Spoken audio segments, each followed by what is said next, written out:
had not been seated very long ere a man of a certain venerable robustness entered.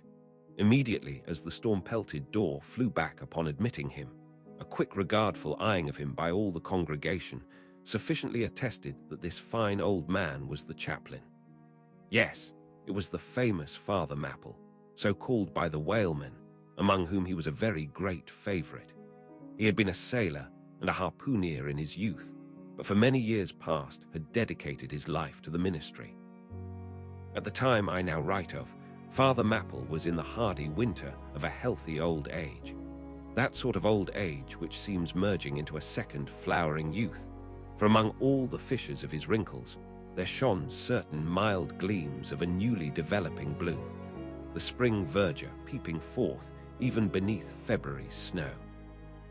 No one having previously heard his history could for the first time behold Father Mapple without the utmost interest, because there were certain engrafted clerical peculiarities about him, imputable to that adventurous maritime life he had led.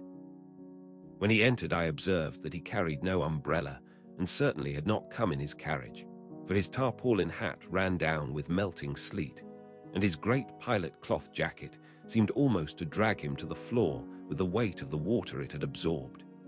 However, hat and coat and overshoes were one by one removed and hung up in a little space in an adjacent corner, when, arrayed in a decent suit, he quietly approached the pulpit. Like most old-fashioned pulpits, it was a very lofty one, and since a regular stairs to such a height would, by its long angle with the floor, seriously contract the already small area of the chapel, the architect, it seemed, had acted upon the hint of Father Mapple, and finished the pulpit without a stairs, substituting a perpendicular side ladder, like those used in mounting a ship from a boat at sea.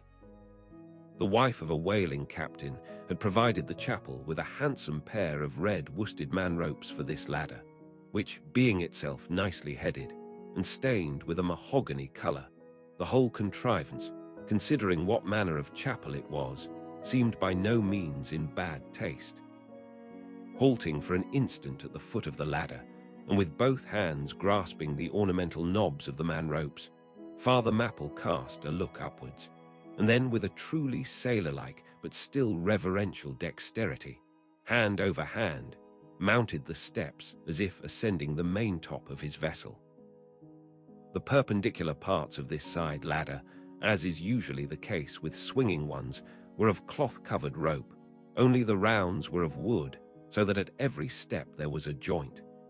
At my first glimpse of the pulpit, it had not escaped me that, however convenient for a ship, these joints in the present instance seemed unnecessary.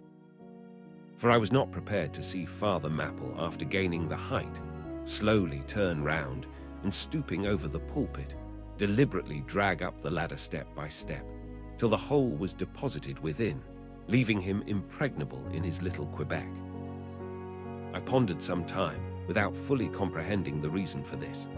Father Mapple enjoyed such a wide reputation for sincerity and sanctity that I could not suspect him of courting notoriety by any mere tricks of the stage. No, thought I, there must be some sober reason for this thing. Furthermore, it must symbolize something unseen. Can it be, then, that by that act of physical isolation, he signifies his spiritual withdrawal for the time from all outward worldly ties and connections? Yes, for replenished with the meat and wine of the word, to the faithful man of God, this pulpit, I see, is a self-containing stronghold, a lofty Ehrenbreitstein with a perennial well of water within the walls. But the side ladder was not the only strange feature of the place, borrowed from the chaplain's former seafarings. Between the marble cenotaphs on either hand of the pulpit, the wall which formed its back was adorned with a large painting representing a gallant ship beating against a terrible storm off a lee coast of black rocks and snowy breakers. But high above the flying scud and dark rolling clouds there floated a little isle of sunlight, from which beamed forth an angel's face, and this bright face shed a distinct spot of radiance upon the ship's tossed deck, something like that silver plate now inserted into the Victory's plank where Nelson fell. "Ah, noble ship," the angel seemed to say, "beat on, Beat on, thou noble ship, and bear a hardy helm. For lo, the sun is breaking through, the clouds are rolling off, serenest azure is at hand. Nor was the pulpit itself without a trace of the same sea taste that had achieved the ladder and the picture. Its panelled front was in the likeness of a ship's bluff bows, and the Holy Bible rested on a projecting piece of scroll work, fashioned after a ship's fiddle-headed beak. What could be more full of meaning? For the pulpit is ever this earth's foremost part. All the rest comes in its rear. The pulpit leads the world. From thence it is the storm of God's quick wrath is first descried, and the bow must bear the earliest brunt. From thence it is the god of breezes fair or foul is first invoked for favourable winds. Yes, the world's a ship on its passage out, and not a voyage complete, and the pulpit is its prow.